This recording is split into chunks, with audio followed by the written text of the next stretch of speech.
Okay, hello everyone, and welcome to this workshop session. Thank you for joining us today. So today we are going to talk about double emulsion, and we are going to present you how you can produce double emulsion with a new technology that we have developed in collaboration with Sequoia called the Ray-Drop. And we are going to present you also the platform that we have developed. So before we get started, we will wait just a few minutes to let time for the newcomers to just join us.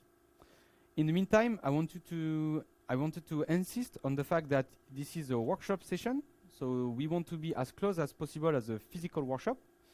So I encourage you to ask some questions. So for that, you have two options. You can either ask a question directly using the Q&A panel available at the bottom of the Zoom window.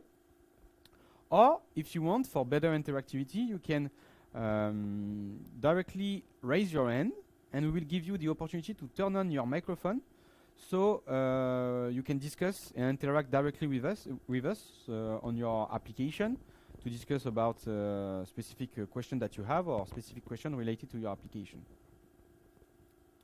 Okay, before we start, maybe I will start by introducing the team today who will be presenting.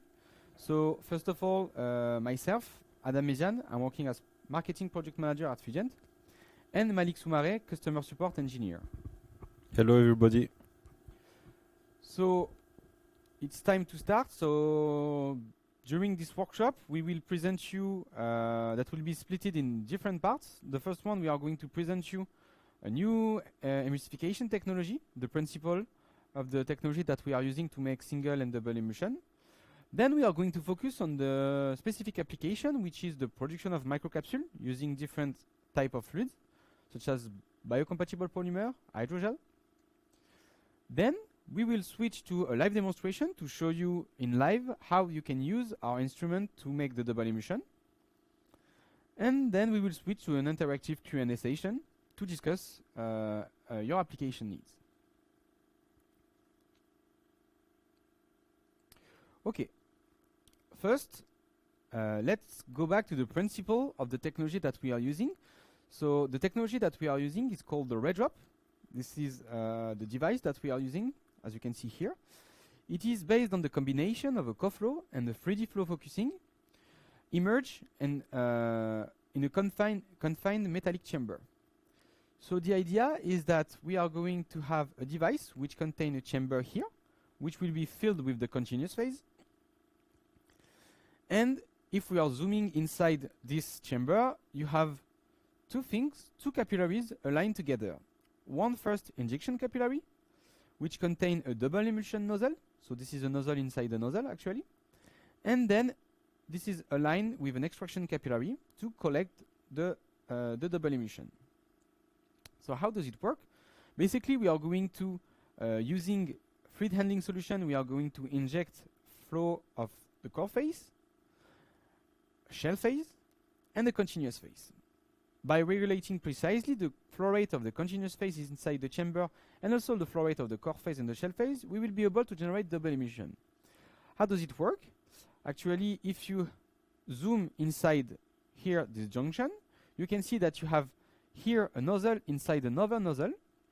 So the first nozzle is carrying the core phase and the external nozzle is carrying the shell phase. We are going to regulate the flow rate to inject the core phase and the shell phase. And then we are also regulating the flow rate of the continuous phase inside the chamber to allow to have squeezing in 3 dimensions, so all around the nozzle, to generate a droplet of the core phase and with also a droplet of the shell phase. That will allow to generate a double emulsion in the Ray-Drop. So the idea here is that the double emulsion is generated by the fluid handling solution, of course, but also is made by the geometry of the device, so the Ray-Drop device. This Ray-Drop has the advantage that you do not need any surface treatment or coating on the channel walls, because as you can see here, the continuous phase is always surrounding the double emulsion, and you never have any contact between the core phase and the shell phase with the channel walls. So you do not have any problem of wettability. One also advantage of the red job is that it's a product which is really versatile, and you can easily remove parts of the red job. For example, if you want to clean, you can remove the insert for the injection, where the injection capillary and the nozzle are mounted, and the same way the insert for the collection, where the extraction capillary is mounted. You can also remove some screws to open the chamber to clean it. If, for example, you want to remove your fluids and you want to go from water in water emulsion to oil in water in oil emulsion. This is something which is also possible. Another added value is also that as you can exchange everything, you can clean it really well, but also you can switch between different type of geometry. So for example, here we were presenting the double emulsion nozzle, but if you want to remove this one and make single emulsion, it is possible. You just need to buy another red job, not another red job, but just a simple nozzle insert that you will put the same way inside the red job. So you do not need to buy two red drops for make single and double emulsion. You just need to change one nozzle to the other. And as you can see, this nozzle, this insert, is composing of a simple nozzle where you will inject the disperse phase, and you will be able, by regulating the disperse phase and the continuous phase flow rate, generate droplets. In terms of capabilities, with the red drop, we are able to make different type of emulsion. This is the advantage also. Or water in water double emulsion, or you can make oil in water in oil emulsion, and you can also make partially miscible double emulsion. So in terms of water in oil in water, we have made water in 𝗺surf in water. 𝗺surf is a surfactant from Fluigent, which is dissolved in fluorinated oil, so 𝗱𝗃𝗯𝗹𝗃𝗃𝗃𝗃𝗃 here. And we have water. We have made also water in mineral oil in water, the same way with the same device. And as you do not need any coating, you can also make with the same device oil in water in oil double emulsion. So here we have tested mineral oil in water in mineral oil. And again, with the same device, you can also make water in solvent in water. So here we have used ethyl acetate. This is something which is really interesting when you want to make specific application for the, for example, the production of microcapsule made of biocompatible polymer, where the solvent evaporation is the polymerization process. So this is something we will see later in the presentation. In terms of also specification, here we were able to generate different type of double emulsion, and by playing precisely with the flow rates, with good stability and good precision, we are able to play with the shell thickness. As you can see here, the shell is a certain size, shell thickness.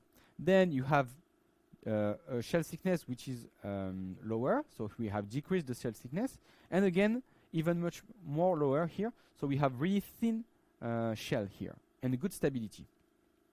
This is done mostly by the precision and stability of our fluid handling solution, and also with the performance of the red drop.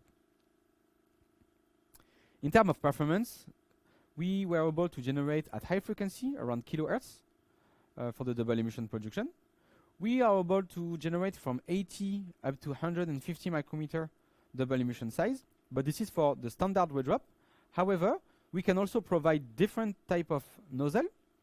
As you can see, it's geometry dependent. That means that if we remove the nozzle and put another nozzle which has different size, bigger size, let's say, with an extraction capillary bigger, you will be able to generate bigger double emulsion, and we can go up to 450, 500 micrometer double emulsions. Of course, it will depend on the fluid viscosity also, so it will depend on what you are going to use. And we can also decrease the size of the double emulsion, and we are able, with different geometry, to go down to 40 micrometer double emulsion. And in terms of monodispersity, we have highly monodispersed droplets, double emulsion, I mean, because the polydispersity was lower than 2%. Okay, now let's focus on some application, case studies that we did, and focus on microcapsule production. When we are talking about microcapsule, we are talking about aqueous core in a solid shell, And here, the first experiment that we did is using a UV resin shell. So the experiment was for the double emulsion formation was exactly the same. We were injecting polymer with a solvent here as a liquid phase in the shell phase, then an aqueous solution as the core phase, and a continuous phase which were an aqueous phase as well. We are generating the double emulsion the same way, as you can see on this small video. We are generating double emulsion with core solutions, the polymer shell surrounding, and in the continuous phase. Then, after the generation, we have the collection inside the extraction capillary of the double emulsion, like this, which are generated.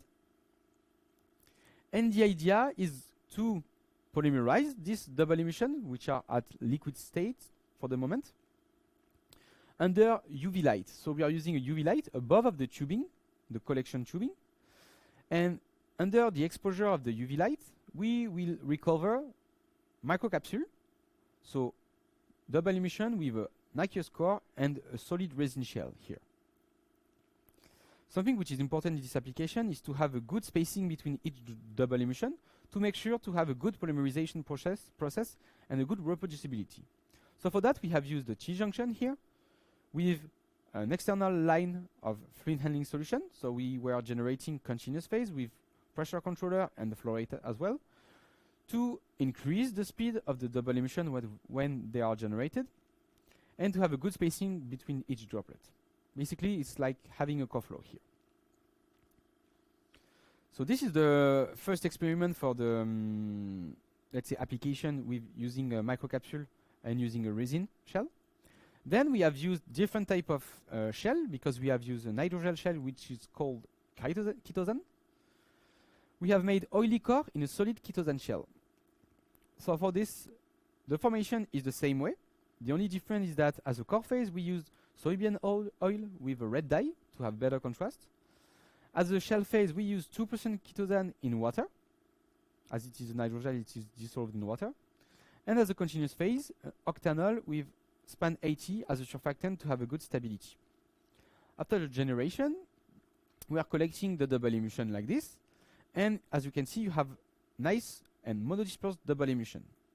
When you have generated this double emulsion, you need to polymerize this double emulsion to have, at the end, a microcapsule with an hydrogel shell. For that, we use 𝗥𝐶2 cross-linking. So we recover the double emulsion. We put this double emulsion inside a reaction bath containing a glutaraldehyde solution. And in contact with the glutaraldehyde solution, we were able to activate the cross-linking of the shell phase, so of the hydrogel. As you can see, 4 minutes after the double emulsion has been put inside the bath, you can see that you have a cross-linking which has started, and you see that you have a shrinking of the shell phase, so the shell thickness is smaller than after the collection. And then 1 hour after the cross-linking, you recover a microcapsule with a hydrogel shell, which is solid, and you have really a good shrinking and you have a thin shell. So this application is widely used for the encapsulation of lipophilic compounds or volatile projects. Something that we have also measured is we have measured the leakage of the dye. So when, for example, you are working with drugs, you want to see if you will recover the good amount of drugs that you will inject in your core solution. So we have tested, and at the end, so 24 hours after the experiment, we have seen that the release of the dye was lower than 5%. That means that we almost have recovered and encapsulated almost the totality of the dye, so the drug if you are using it with drugs. And the drug release can be triggered using acid solution. Then we have used the same technology to make PLGA microcapsule. So PLGA is a biocompatible polymer. And the same way we have developed the double emulsion, we have produced the double emulsion the same way. So here the core is PBS solution, as you can see here. The shell phase is a PLGA dissolved in a solvent. And the continuous phase is a PBS as well. We have generated the double emulsion. Here the polymerization is in situ. That means that it's inside of the collection capillary. So the solvent in contact with the continuous phase will evaporate outside of it, and that will generate the polymerization of the double emulsion.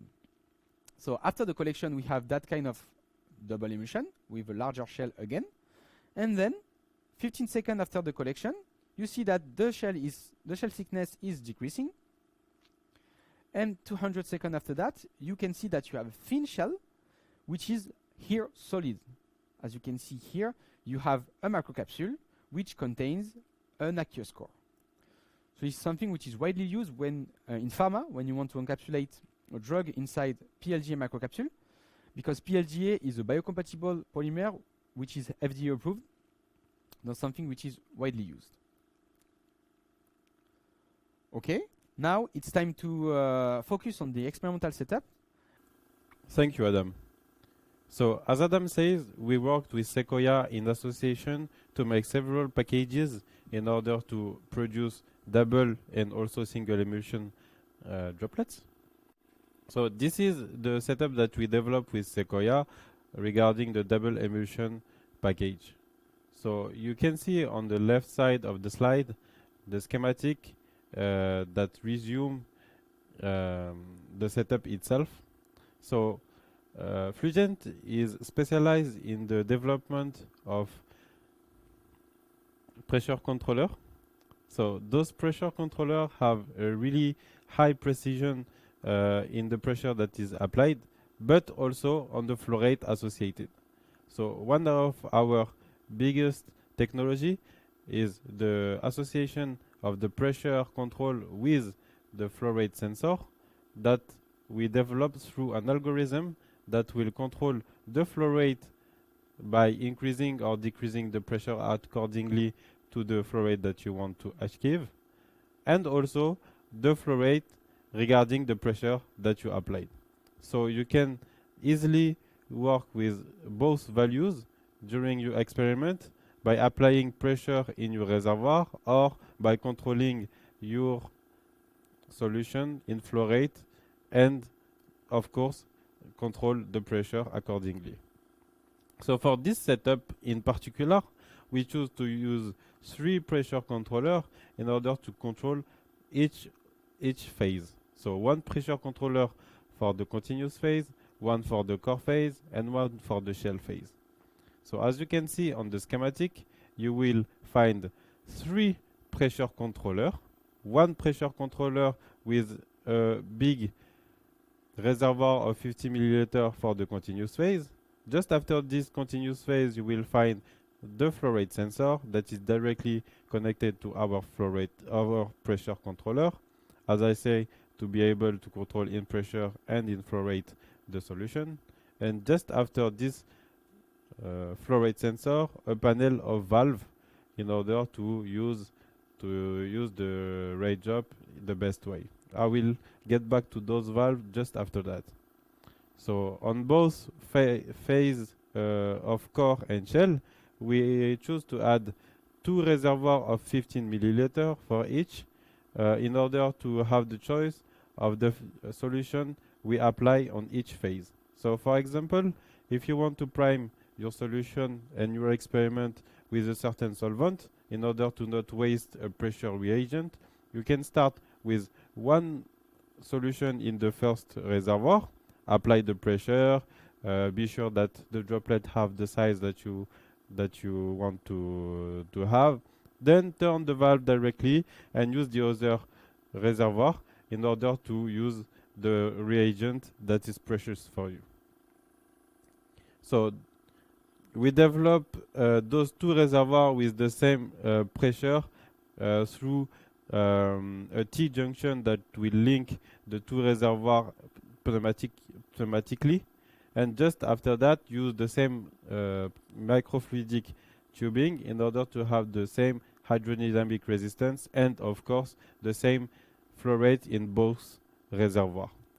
With this system, you will be sure that on both reservoirs and on using both solutions, you will have the same size and the same flow rate and also the same frequency of generation droplets. So if we go on the details of the content of the platform, you have this part that I just explained that will control the flow path, and the other side, which is here, using the optical device.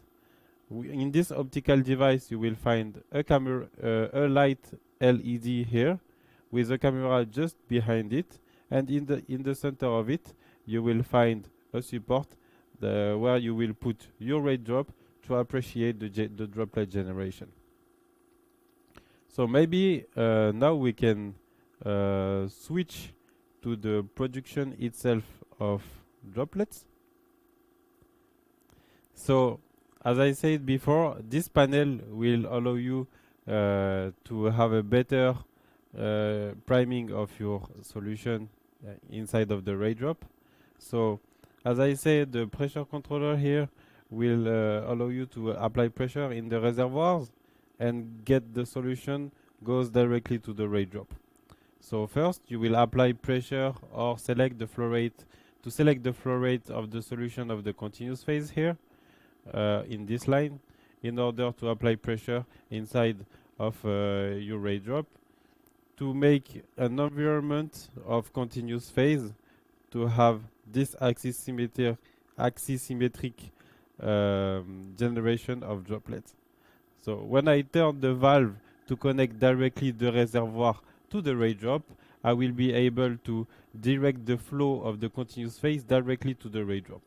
So whenever I reach the flow rate that is okay for me regarding the generation of droplets that I'm looking for, I will do the same thing for the shell phase.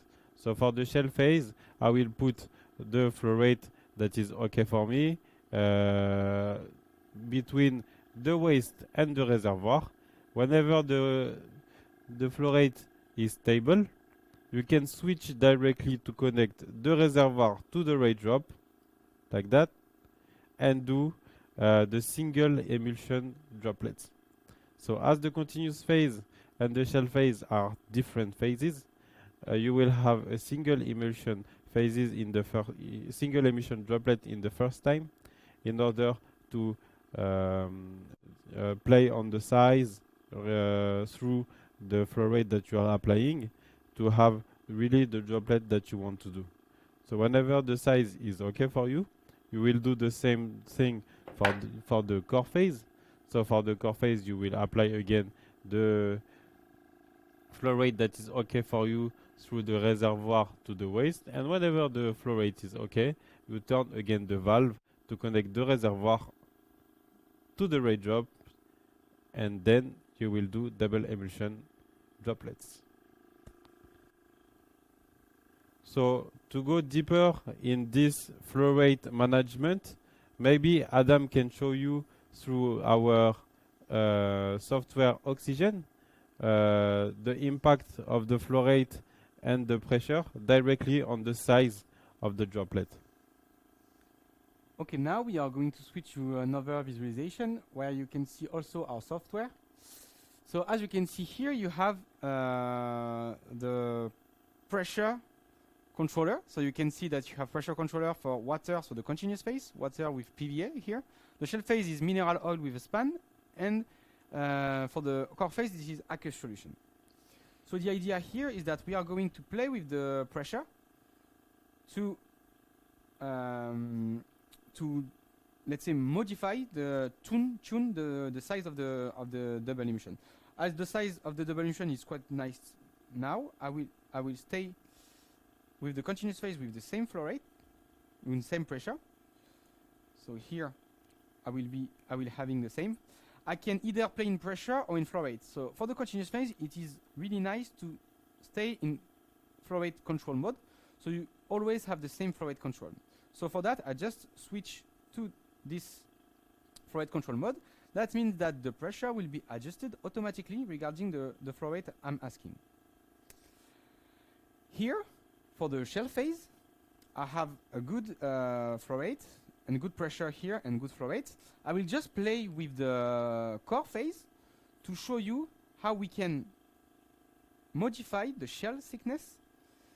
So for example, here, if I want to have a larger shell, I will only decrease the core phase flow rate, and you will see that the core phase is decreasing and you will have larger shell.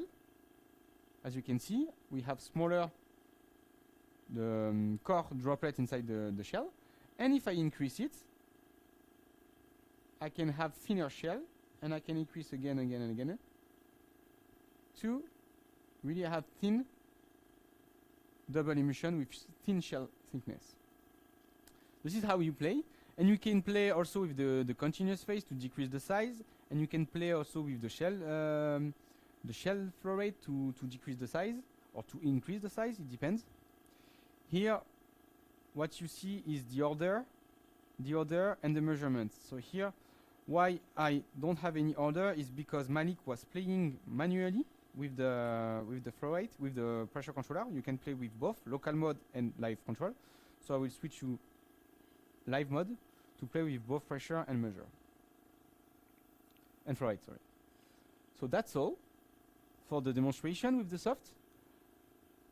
And that's all for the demonstration. So if you still have some question, you can ask it now. We will answer.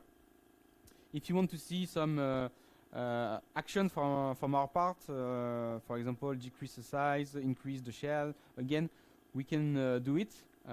Please feel free to ask. Before maybe we received a question, what we can do is, I wanted also to focus on one specific thing regarding the ray drop. So as told you that the double emulsion are geometry dependent. That means that you can make double emulsion with standard ray drop. If you want to increase the droplet size, you need to change the double emulsion, the standard, the double nozzle size or the outlet capillary. However, if you want to decrease below 80 micrometer, it is possible.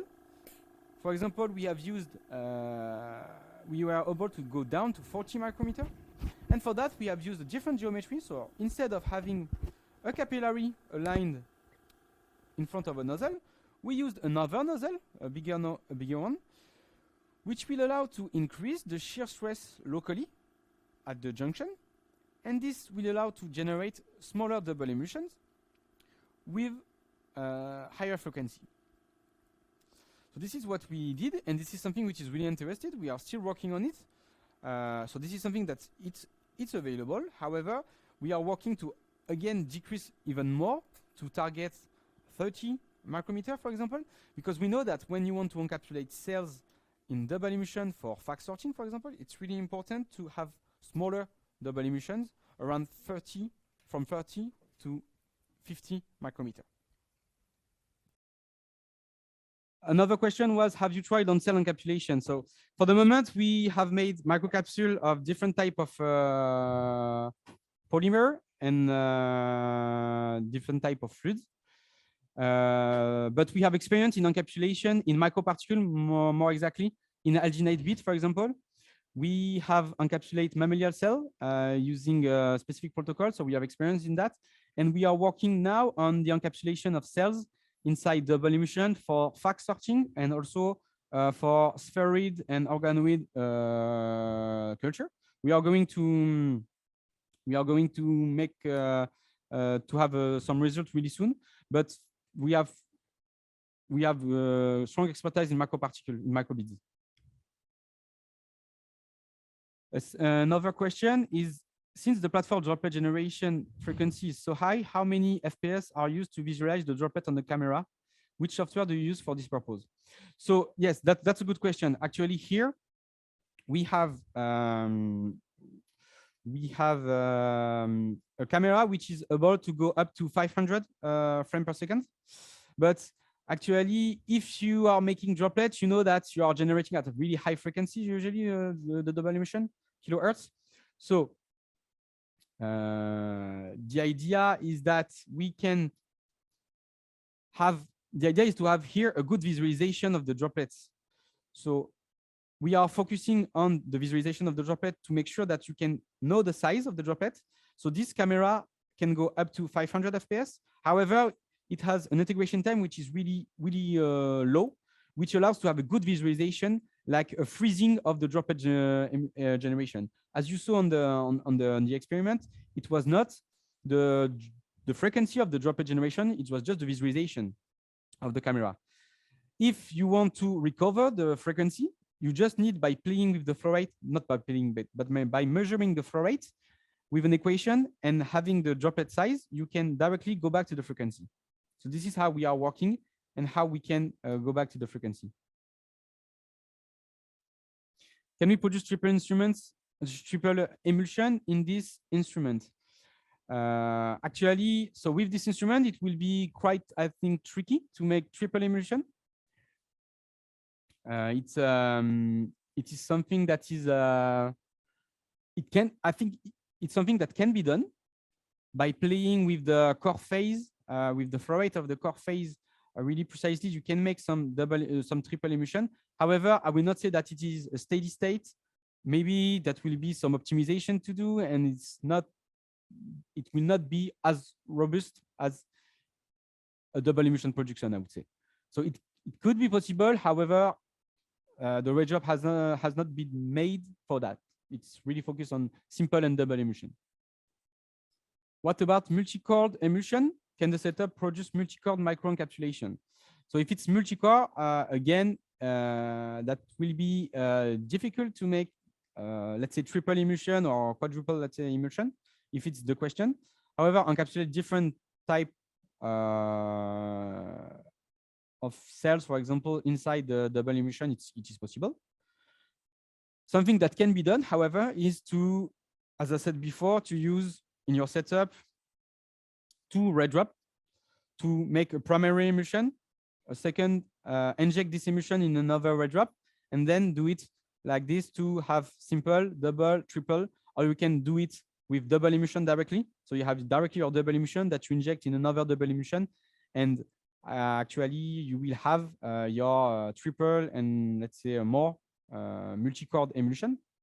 The only thing by doing that is that, as when you are making cell encapsulation, you will need to optimize the concentration of the droplets of the double emulsion inside your reservoir, because you will follow, let's say, a Poisson law for the encapsulation then, and you will have different, let's say, possibility of simple, double, triple, and multi-core emulsion. So we have a question regarding the price. So we will not during this webinar talk about the price. We wanted to focus on the technology itself and also on how it works. However, if you want to know the price, I advise you to contact us. So here we have directly our website. You can contact to know a bit about the technology developed in collaboration with 𝗁𝗂𝗂. So you have also the website from 𝗁𝗂𝗂. Contact our sales team at contact our sales responsible of the area where you are, will answer you. What is the smallest size droplet that can be obtained? That's a good question. So we have made, I don't know if you can see the slide. Okay, perfect.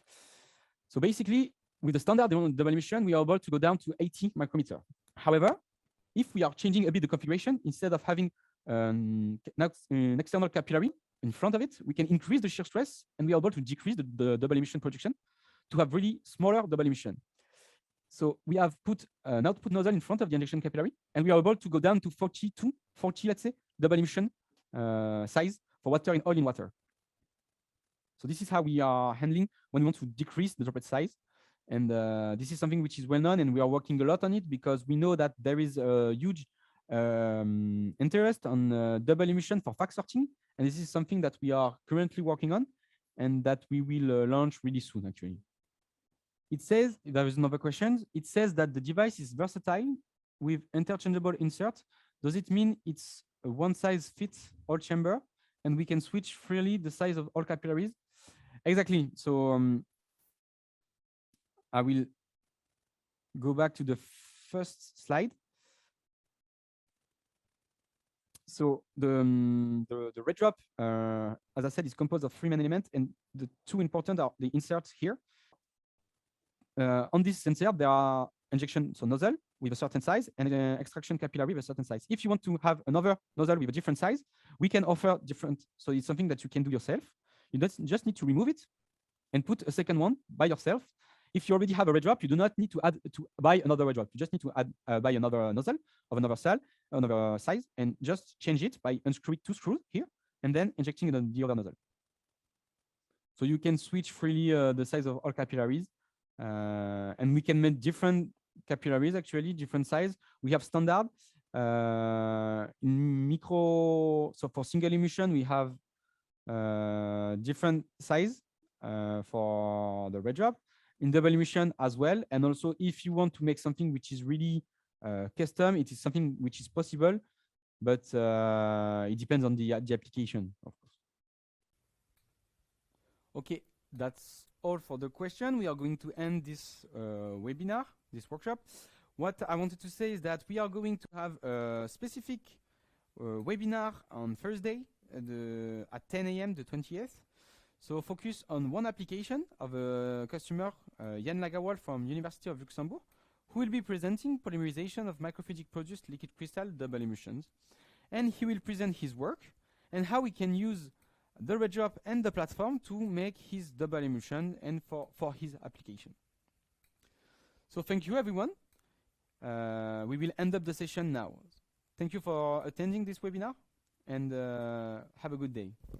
Bye. Thank you, everybody. Goodbye.